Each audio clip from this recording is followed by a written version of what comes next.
हमारे राजा साहब भी देखो बधाइयाँ दे रहे हैं, सब संगीत वालों को भी, गंधर्वों को भी।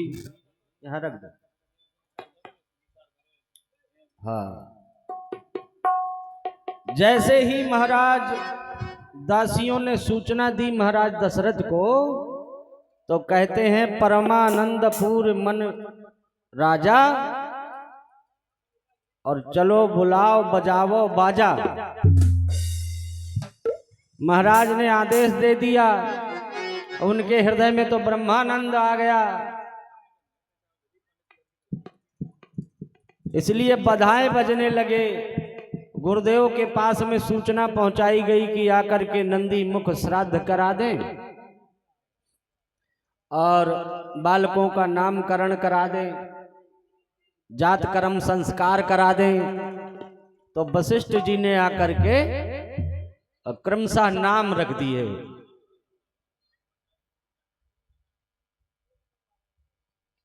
जो आनंद सिंधु सुख राशि, सी करते त्रैलोक सुपासी। सी करते त्रैलोक सुपासी। जो आनंद सिंधु सुख राशि, सी करते त्रैलोक सुपासी। जो आनंद सिंधु सुख राशि, सी करते त्रैलोक सुपासी। जो आनंद का सिंधु है, सिंधु माने समुद्र, सुखों की राशि है, जिसके आनंद के सिंधु की एक बिंदु किसी को मिल जाए, अब नहीं लुटाने वाला थोड़ी देर कोई परेशान न हो। जोर से बोलो जय श्री राम। अब थोड़ी देर मन लगाओ, 5 मिनट, फिर बधाइयां सुनो। अब बैठ जाओ भाई, अब लुटाना नहीं, थोड़ी देर प्रसाद में बांटना सबको। बताओ, हम कथा सुना रहे हैं, उनका ध्यान तुम्हारे ऊपर सबका, कि कोई कुछ फेंक तो नहीं रहा है। बोलो राजा रामचंद्र भगवान की जय हो। जो आनंद सिंधु सुख राशि, सी करते त्रैलोक सुपासी। जिसके आनंद के सिंधु की एक बिंदु अगर किसी को मिल जाए तो उसमें कितनी सामर्थ्य आ जाती। बोले वो सारे त्रैलोक का सुपास, मतलब वो पूरे संसार को पैदा कर सकता है, पालन कर सकता है और संहार भी कर सकता है। अगर भगवान के कृपा सिंधु की एक बिंदु किसी को मिल जाए, ऐसे सुखों की जो राशि है, ऐसे तुम्हारे बेटा का नाम मैं सो सुख धाम राम वस नामा, अखिल लोक दायक विश्रामा।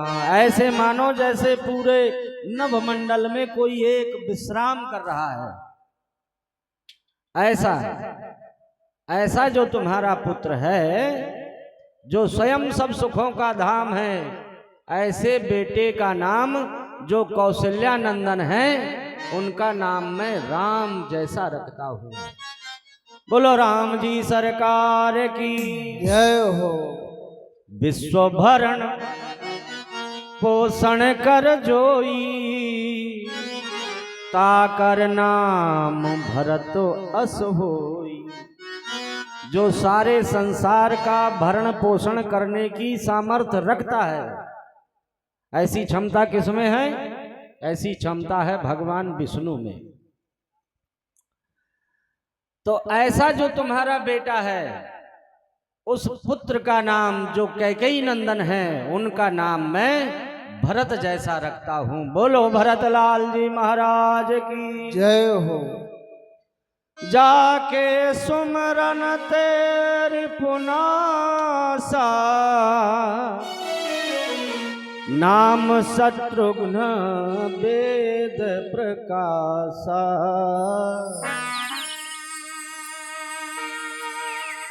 कहते हैं जिसके नाम सुमरण मात्र से अपने बैरी का नाश हो जाए, जो मानो अपने बैरी के लिए ऐसा है जैसे लोहार का घन। लोहार का घन देखा है, बढ़ई का, इतना बड़ा घन किसी के सर में पीट दिया जाए तो बताओ राम नाम सत्य हो जाएगा कि नहीं? तो जो अपने बैरी के लिए कैसा है, बोले घन की तरह।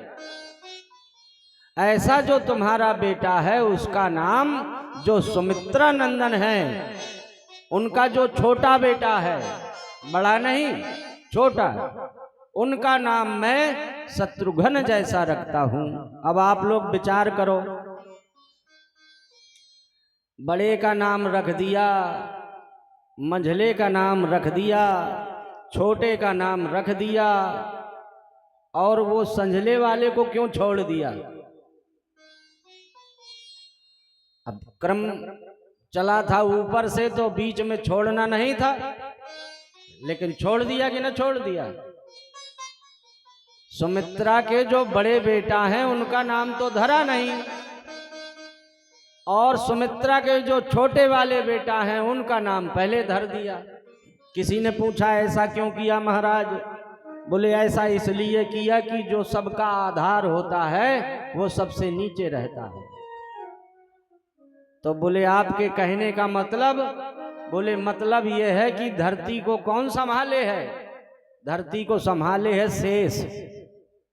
तो नीचे कौन रहता है? शेष। सबका आधार कौन है? शेष। इसलिए उनको नीचे रखा, क्योंकि उनको नीचे ही तो रहना है। कैसे हैं ये? सुमित्रा के बड़े पुत्र लक्षण धाम प्रिय, सकल जगत आधार, ऋषि वशिष्ठ ते ही राखियो, लक्ष्मण नाम उदार। लक्षणों का जो धाम है सब लक्षण भरे पड़े हैं, और राम जी को बड़ा प्रिय है। सारे विश्व का जो आधार है, ऐसे तुम्हारे पुत्र जो सुमित्रा नंदन बड़े पुत्र हैं, उनका नाम मैं लक्ष्मण जैसा रखता हूं। बोलो लखन लाल की जय हो, चारों भैया की जय हो। अब आप लोग फिर से एक बधाई सुने। अब भगवान का जन्म महोत्सव बड़ी जोर से मनावे। अब किसी की इच्छा यदि नृत्य करने की करे, ये छोटे छोटे बच्चे नाचने लगते हैं, तो इनको थोड़ा मैदान दे देना, किसी के ऊपर न गिर जाए। अरे सारे मोहल्ले में हल्ला हो गया, सारे मोहल्ले में हल्ला।